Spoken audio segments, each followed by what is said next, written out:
Tai šiandien dalyvavau Rumšiškių bėgime aplink Lietuvą simboliniu pavadinimu ir tikrai tas bėgimas toksai gaunasi kaip aplink Lietuvą, visus prabėgam regionus, tai tikrai labai fainas, smagus bėgimas.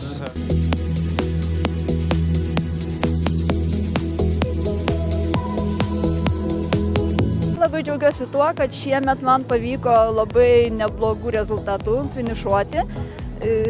Valandą 43, tai yra virš 60 metų moterų Lietuvos rekordas.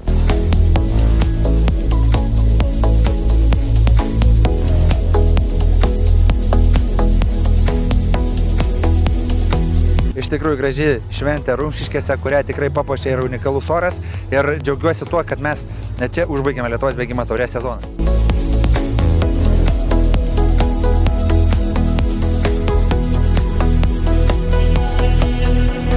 Kitas sezonas bus pristatytas lapkričio 19 dieną Tauragėje, skirtam karių dienos bėgime. Ir iš tikrųjų ten tikrai turėsime ir naujovę, turėsime ir naujų iššūkių, turėsime ir naujų bėgimų ir turėsime tikrai dar greičiausiai didesnį etapų skaičių.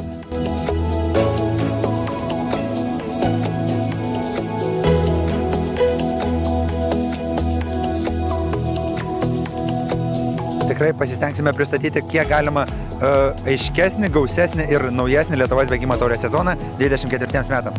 Iki susitikimo prie starto linijos.